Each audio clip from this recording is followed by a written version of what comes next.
Hello, my name is Adeola, and I'm literally here to share my uni story, the journey, the L's, and even the wins, and how it's shaped me as a person, and literally how it can also help you. So, I'm going to do this in a 3-part series.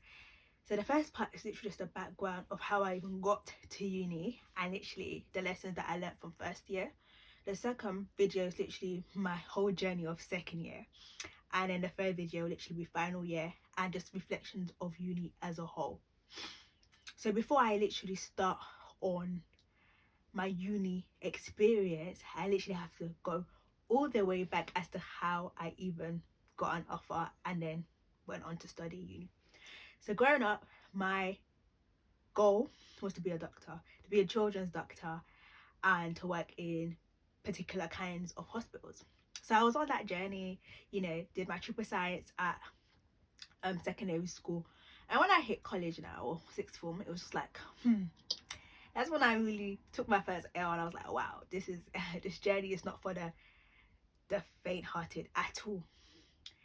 And after A levels, I knew that I couldn't apply to medical school straight away, so I took a gap year and I worked in the hospital full time. And then whilst I was there, I did a few exams again, because with medical schools here in the UK, you need minimum 3 A's. And I wasn't close to that. I didn't get no A. So I was like, girl, you gotta do some exams again. And so whilst I was then in my gap year, that's when I did apply to university. So back then, studying any NHS related course was free. Believe it or not,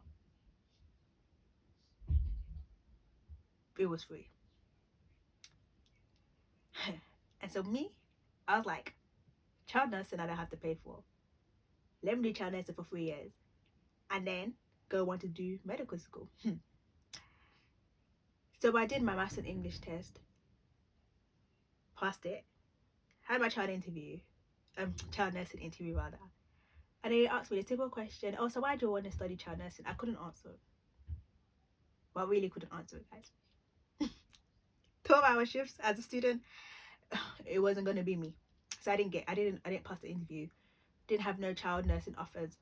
So I was back to square one. I was like, so what am I going to do in my life?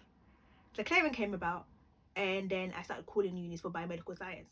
Now, given that I only studied I only studied biology up to AS, so first year of college. I didn't study second year of college. So to then come to call up unis during clearing and be like, oh, please give me biomed, it was a bit like, really? But then there were 2 unis that I was able to apply for. I gave it the grades as well that I had for biomed. Usually medical school was for 3 A's, biomed is usually like ABB or something like that. But I was fortunate enough to have 2 units who were going to accept me. So one was University of Wolverhampton, the other was DMU. So I was going to go DMU, but everyone kept telling, not everyone, but like people who had gone to uni before was like, nah, Jenna, don't go DMU, don't go anywhere near Leicester, don't do that to yourself. So I was a bit like, oh, but my friends are going there. I know someone who's going to do the exact same course as me. How can I not go there? But I was like, you know what? The person who was telling me this got a first class degree. So I said, if I'm going to listen to anybody, I better listen to them, right? So I went back to University of Wolverhampton, and they actually offered me biomedical science. Now, so uni started now, but student finance didn't come. Never, guys. But student finance really didn't come. As in, like, it didn't come. My student money, like, it didn't come. Like, I was just there, yeah, calling them.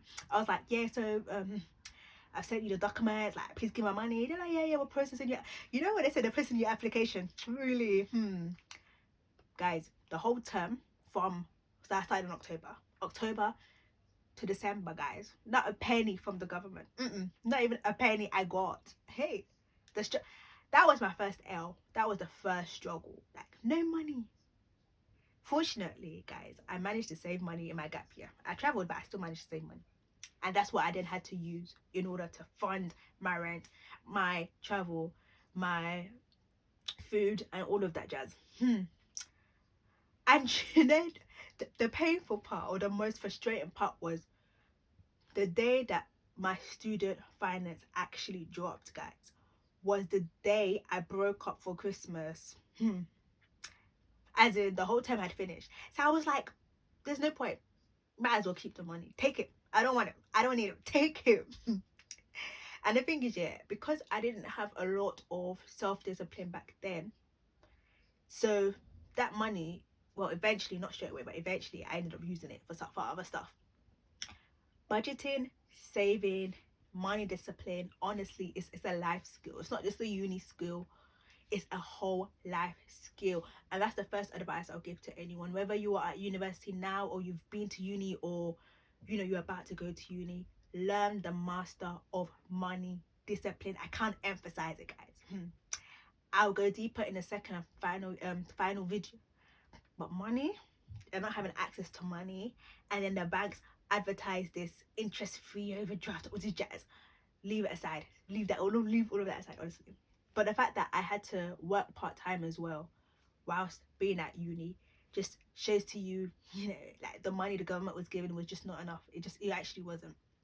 Because once you pay for your rent, guys, at uni, yeah, those of you who've been to uni and have had to fund yourself outside of the government loan or grant, you will understand how it feels when you don't have money. The struggle is actually real.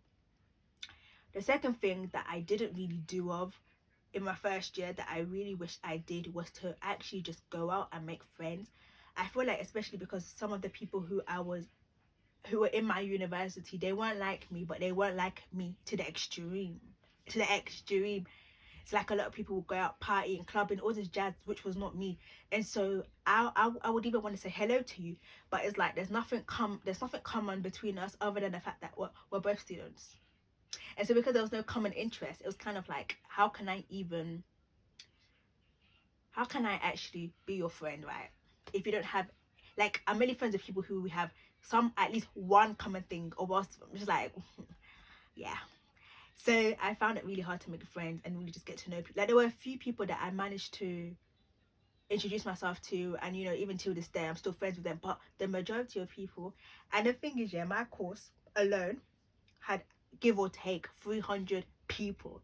So from the fact that in my first year I only had about 5-ish friends that I actually spoke to, yeah, especially at uni. I remember my uni accommodation, there were people who I was staying with. Even if I wanted to be their friends, I couldn't, because our personalities clashed. Our behaviors clashed. Like, when I'll be in the kitchen with them, it's just, I stay here, you stay here. That was the kind of uni people I was around. And so yeah, for me, just making friends was just hard. But if you're someone who's confident enough, or you just want to build your confidence, learn how to make friends. Obviously now, social distancing, I understand, you're making friends online. But as a whole, because some of these friends, or just some of your acquaintances, or just people who you meet at uni, you may need their help, whether it's through revising together, or maybe they have a skill that you can utilize in the future. Like, you never know how these people can help you. So just don't be a stranger. Like, honestly, don't be a stranger. And the third advice that I was advised, I was told all this jazz, I didn't do it. In my first year, like, find out who's in second year, find out who's in final year. Obviously now, with most things being online, it's not that easy to do. But even, like, if you go to, like, say, I don't know, a uni that there's a lot of people, for example, who say they have social media, or they're on LinkedIn or something like that, you could just search them online and add them or follow them or ask them questions. Do it. But do it. Like, just do it. Because I didn't do that.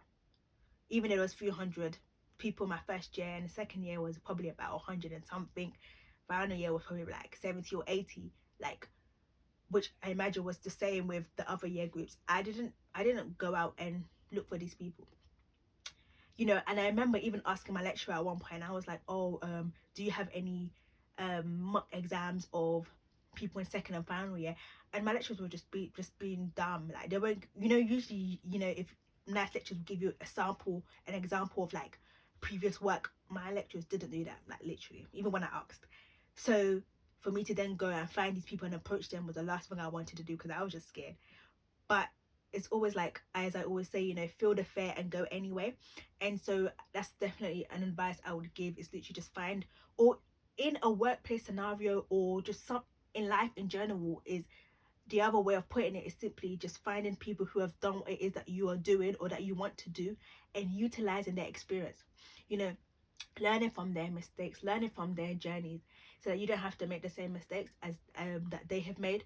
And literally the same can be applied at university, especially when it comes to grades, or just, you know, understanding the principles of how to survive, like a uni guide of how to survive at uni. Honestly, they can share with you.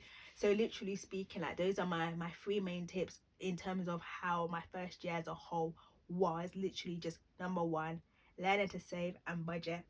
Number two is literally just not being a stranger and getting to know other people, especially those who are on your course, but genuinely just getting to know people in general. And number three is literally finding people who have done what it is that you've done. So whether they're in their second year or they're in their third year, or in a workplace scenario, you know, finding people who have done, you know, what the career that you want to have, so on and so forth, and literally just utilizing from them, making the most of that particular connection. That's literally the three tips I have, and I'll be back with the second and with the final video. So stay tuned.